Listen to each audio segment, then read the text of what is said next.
Bismillahirrahmanirrahim. Assalamualaikum warahmatullahi wabarakatuh. Kita bertemu lagi dalam mata kuliah Sosiologi Ekonomi sesi ke-10, masuk ke pembahasan sektor ekonomi informal.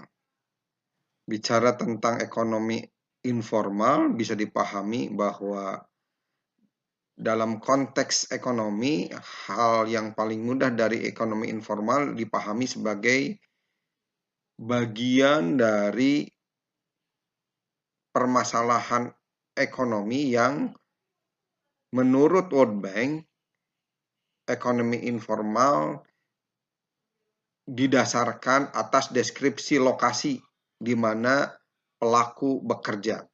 Bagian dari ekonomi yang tidak terkena pajak, tidak dimonitor atau diawasi oleh bentuk pemerintahan apapun, juga tidak termasuk dalam produk nasional bruto. Ekonomi informal itu bukan kondisi individual, melainkan sebuah proses menghasilkan pendapatan dengan ciri utamanya yaitu tidak diatur oleh lembaga masyarakat dalam lingkungan legal dan sosial. Ekonomi informal dalam hal ini termasuk sektor yang tidak menerima bantuan atau proteksi ekonomi dari pemerintah.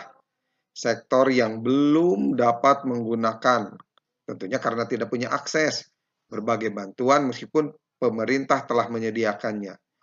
Sektor yang telah menerima bantuan pemerintah tetapi bantuan tersebut belum sanggup membuat sektor ini mandiri.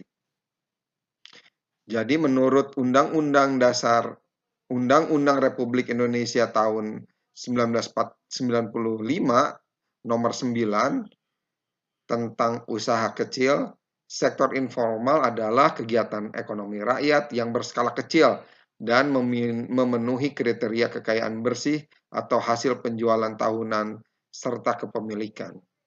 Menurut Todaro, karakteristik sektor informal adalah sangat bervariasi dalam bidang kegiatan produksi barang dan jasa berskala kecil untuk produksi yang dimiliki secara perorangan atau kelompok. Banyak menggunakan tenaga kerja atau padat karya dan teknologi yang dipakai relatif lebih sederhana. Para pekerjanya sendiri biasanya tidak memiliki pendidikan formal, umumnya tidak memiliki keterampilan dan modal kerja. Faktor eksternal yang mendukung sektor ekonomi informal ini banyaknya pesaing usaha yang sejenis. Lalu juga belum adanya pembinaan yang memadai bagi mereka dan akses kredit yang terasa masih sukar dan terbatas karena tuntutan akses kredit biasanya berkaitan dengan legal formal yang menjadi syarat utama. Dari sisi faktor internal, sektor ekonomi informal terlihat kondisinya lemah dalam struktur permodalan, lemah juga dalam struktur organisasi dan manajemen. Lalu terbatasnya komoditi yang dijual dan tidak adanya kerjasama antar pelaku sektor informal, ditambah pendidikan yang rendah dan sumber daya manusia yang kurang memadai. Selanjutnya kita lihat perbedaan karakteristik sektor informal dan sektor formal. Dalam hal modal, informal sukar diperoleh, formal relatif lebih mudah diperoleh. Dalam hal teknologi, sektor informal padat karya, sektor formal padat modal. Dalam hal organisasi, sektor informal lebih banyak kecenderungan organisasi keluarga, kalau sektor formal kecenderungannya organisasi birokrasi.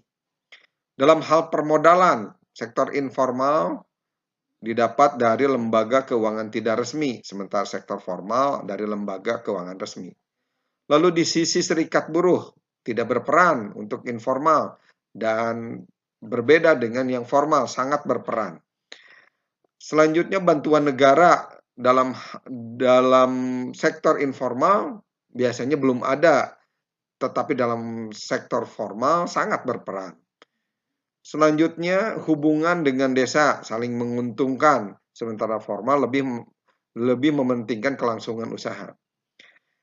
Dalam hal sifat wira swasta, informal lebih berdikari, dalam sektor formal sangat tergantung dari perlindungan pemerintah atau impor. Lalu persediaan barang, sektor informal jumlah kecil, kualitasnya rendah, tapi dalam sektor formal jumlahnya besar dengan kualitas yang lebih baik. Lalu dalam hal hubungan kerja dengan majikan, sektor informal berdasarkan atas saling percaya, sektor formal berdasarkan kontrak kerja. Selanjutnya perkembangan sektor ekonomi informal. Sektor ini dibangun berdasar struktur masyarakat atau organisasi dan bersifat mandiri. Sektor informal umumnya terjadi pada masyarakat akar rumput atau grassroots yang merupakan bagian yang termarginalkan atau terkesampingkan dalam struktur masyarakat sehingga mereka harus mengembangkan potensi diri mereka sendiri yang sebagian besar potensi itu terhisap oleh masyarakat kelas atas. Ada 4 kategori pekerja sektor informal ini. Yang pertama, pekerjaan berbasis rumah, home based work, di mana pekerjaan berbasis rumah ini penuh dengan ketergantungan dan memiliki karakteristik yang dilakukan tentunya bisnisnya dilakukan dari rumah, di luar bisnis atau institusi yang telah mapan yang membeli produk mereka. Mereka setuju akan perjanjian di muka dan mensuplai barang atau jasa ke usaha tertentu. Upah mereka sudah termasuk dalam harga yang dibayarkan untuk produk yang mereka buat. Mereka tidak memperkerjakan karyawan secara tetap. Kedua adalah mereka biasanya merupakan pedagang kaki lima, street traders atau street vendors.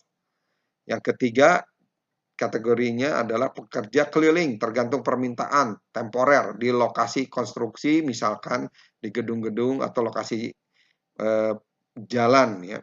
Dan yang terakhir mereka bekerja di antara rumah dan jalanan, misalnya para pemulung. Mengapa ekonomi informal ini penting? Karena prosentase dan sumbangan terhadap produk nasional bruto, di mana penyedia lapangan kerja sektor informal menyediakan lapangan kerja yang amat banyak jumlah pekerjaannya. Lalu juga memiliki kontribusi langsung terhadap pengentasan kemiskinan, terutama di perkotaan. Ada beberapa masalah utama yang dihadapi oleh ekonomi informal. Pertama, masalah infrastruktur. Infrastruktur yang buruk menyebabkan para pedagang kaki lima atau PKL dan pekerja berbasis rumah tidak mendapatkan air bersih dan listrik, tempat penyimpanan barang, perabot, jalan, dan lain-lain. Sering terjadinya kejahatan dan kekerasan yang biasanya terjadi pada para pedagang PKL ini. Akses transportasi yang tak mencukupi membatasi akses mereka terhadap pasar dan bahan produksi yang tentunya mempengaruhi margin pendapatan.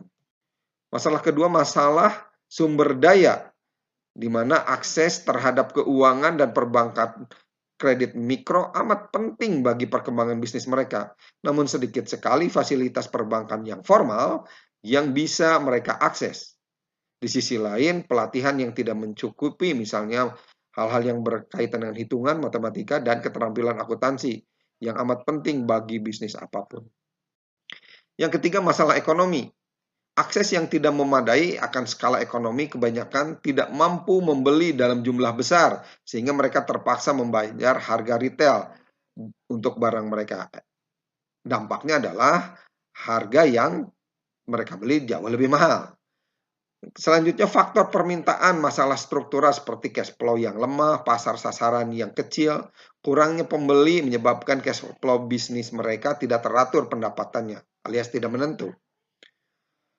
Selanjutnya produktivitas yang rendah karena masalah peraturan dan transportasi. Bahkan sering ada istilahnya kalau pedagang informal sering dikejar-kejar satpam, maksudnya tim penertiban umum